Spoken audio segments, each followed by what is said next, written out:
Hola, por parte de la materia de liturgia, hoy vamos a estudiar el culto cristiano del siglo XVI.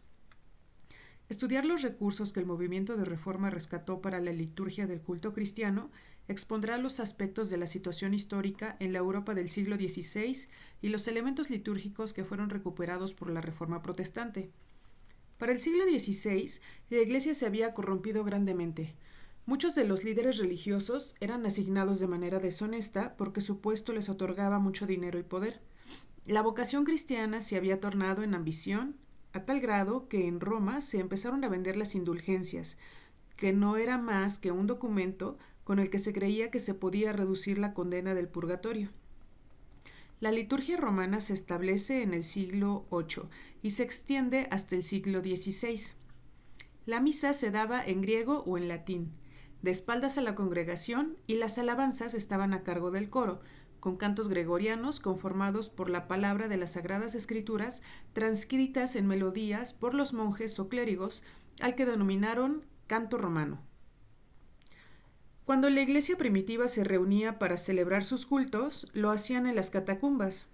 En el aniversario de la muerte de algún mártir, celebraban la comunión en el lugar donde el mártir estaba enterrado, lo que derivó en que se construyeran iglesias en estos lugares y posteriormente la veneración de las reliquias del mártir.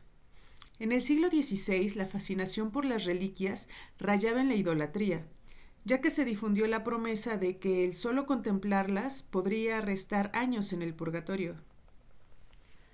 Cambios que sufrió la liturgia durante el protestantismo. Se le denomina protestantismo porque las 95 tesis de Martín Lutero desataron una revuelta contra la Iglesia que no pocas veces terminó en enfrentamientos violentos.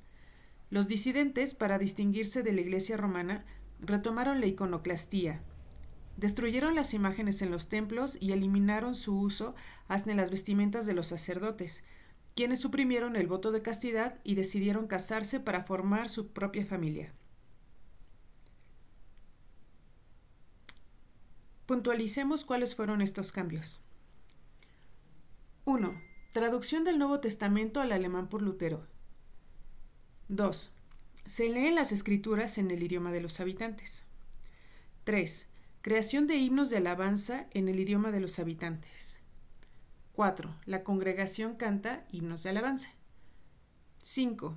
Retorno a las fuentes del cristianismo. El lema es solo la fe, solo la gracia, solo la escritura. 6. Desaparece el carácter sacrificial de la misa.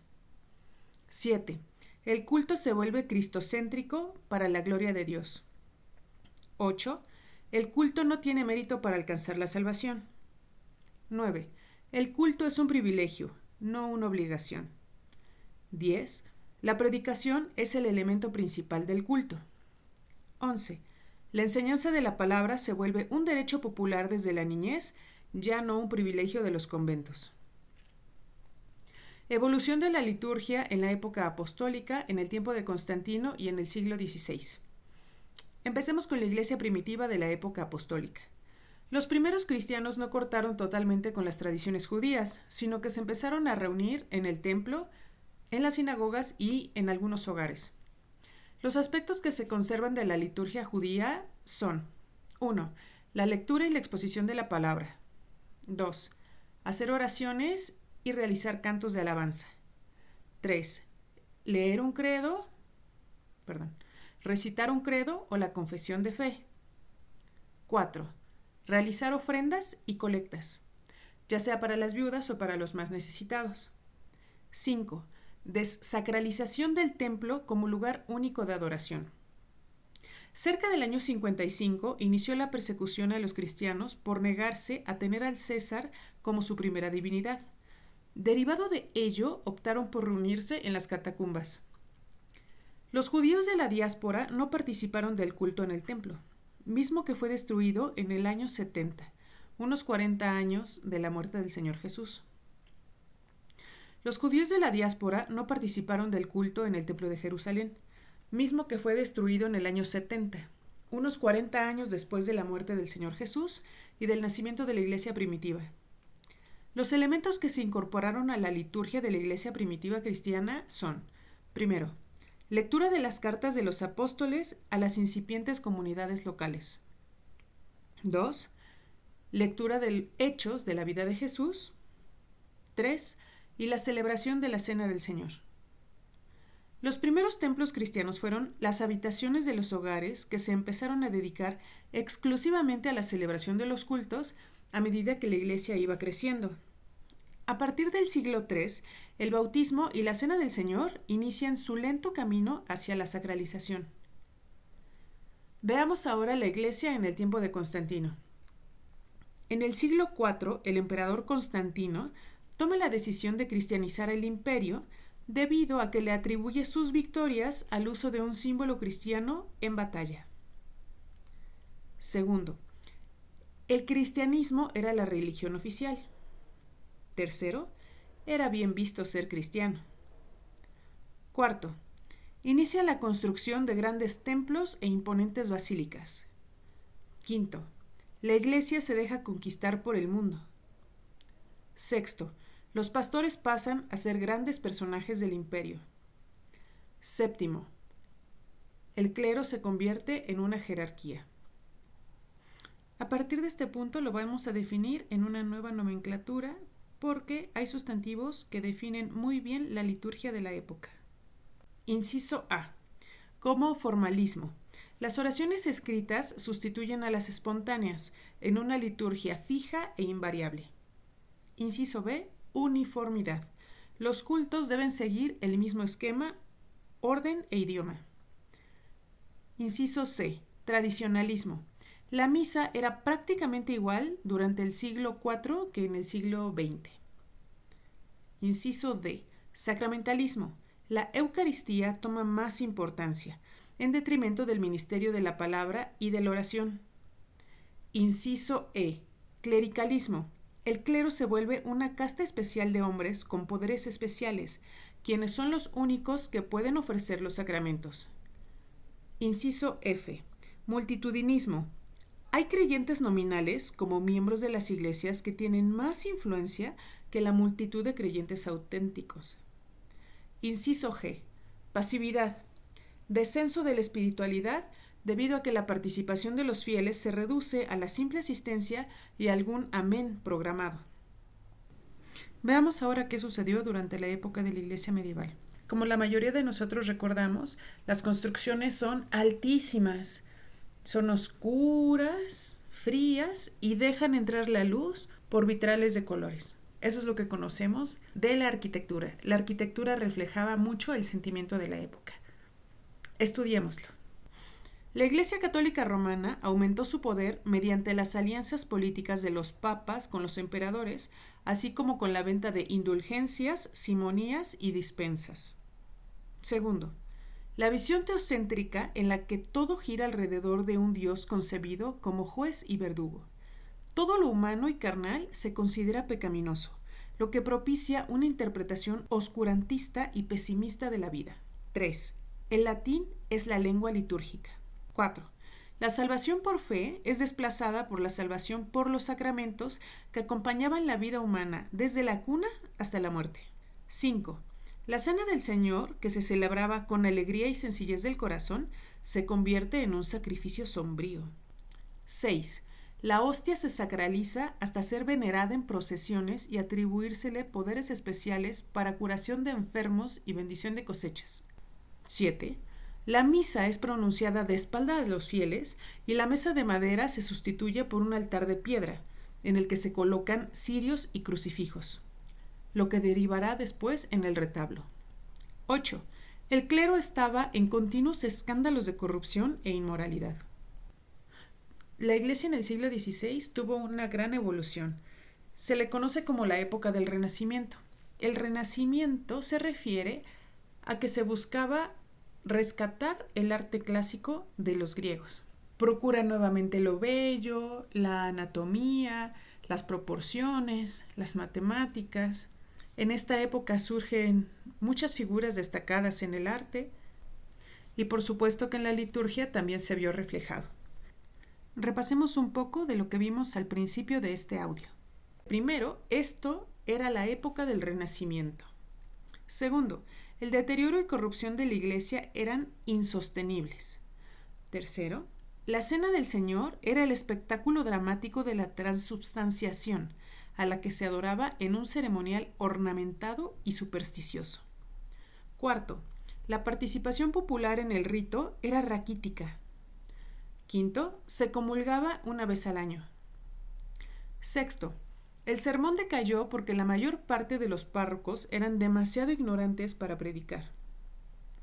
Séptimo, muchos días de fiesta conmemorando la vida y leyendas de los santos. Octavo, las escrituras no eran accesibles en los idiomas vernáculos. Noveno, la Reforma luterana fue uno de los grandes acontecimientos. Décimo, la Reforma rompe institucionalmente con el imperio político-religioso de Roma. 11. Retorno a las fuentes del cristianismo. El lema es: solo la fe, solo la gracia, solo la escritura. 12. Desaparece el carácter sacrificial de la misa. 13. El culto se vuelve cristocéntrico para la gloria de Dios. 14. El culto no tiene privilegio para alcanzar la salvación. 15. El culto es un privilegio, no una obligación. 16. La predicación es el elemento principal del culto. 17. La enseñanza de la palabra se vuelve un derecho popular desde la niñez, ya no un privilegio de los conventos. Conclusión. A lo largo de los siglos, la liturgia cristiana ha experimentado una evolución significativa, reflejando los cambios sociales, políticos y teológicos de cada época. Desde las raíces judías de la Iglesia primitiva, pasando por la institucionalización y formalización de la época de Constantino, hasta la Reforma del siglo XVI, la liturgia ha sido un espejo de la vida en la Iglesia. Hoy en día, la liturgia continúa evolucionando, buscando mantener la riqueza de la tradición mientras se adapta a las necesidades y desafíos del mundo moderno. Por ejemplo, en mi iglesia ya no usamos el boletín de papel, sino que nos lo mandan por WhatsApp. Y en algún tiempo era mal visto que sacaras tu celular durante el culto. Ahora el celular se ha vuelto un instrumento para que podamos participar activamente de él. Reflexión. Algunas iglesias que se dicen cristianas adoptan prácticas paganas de la zona en la que se encuentran, como es el caso de la celebración del Día de Muertos, que incluso denominan fieles difuntos, pero promueven la colocación de ofrendas en altares, siendo que la ofrenda solo debe ser para Dios. Y la Biblia habla de lo mucho que a Jehová le molestan los altares que construían a dioses ajenos. Esa celebración se hace en honor a la muerte, que es la paga del pecado, y Jesús ha vencido sobre ella. La Reforma protestante es muy puntual en señalar que solo se debe seguir la Escritura para evitar sincretismos que alejen a la congregación de lo que es agradable a Dios. Durante esta investigación encontré varias palabras que incorporamos a nuestro glosario. Aneja, unido o agregado a alguien o algo, con dependencia, proximidad y estrecha relación respecto a él o ella. Propio, inherente, concerniente. Dispensa, privilegio, excepción graciosa de lo ordenado por las leyes generales y más comúnmente al concedido por el Papa o por un obispo. Documento o escrito que contiene la dispensa. Indulgencia, remisión ante Dios de la pena temporal correspondiente a los pecados ya perdonados, que se obtiene por mediación de la Iglesia. Estamento, estrato de una sociedad definido por un común estilo de vida o función social. Simonía, compra o venta deliberada de cosas espirituales, como los sacramentos y sacramentales, o temporales inseparablemente anejas a las espirituales, como las prebendas y beneficios eclesiásticos. Prebenda, renta aneja a un canonicato u otro oficio eclesiástico. Vernáculo, propio del lugar, región o país del que se trata. Las referencias que utilicé para esta investigación fueron las definiciones de Oxford Language de Google, el Diccionario de la Lengua Española de la Real Academia Española, El culto cristiano, origen, evolución y actualidad de Varela, Lutero, la película del director Till, Historia del cristianismo, tomo 1, desde la era de los mártires hasta la era de los sueños frustrados, del autor González. Los cantos gregorianos, origen y clasificación, tiempo de música y universo, del autor Villegas.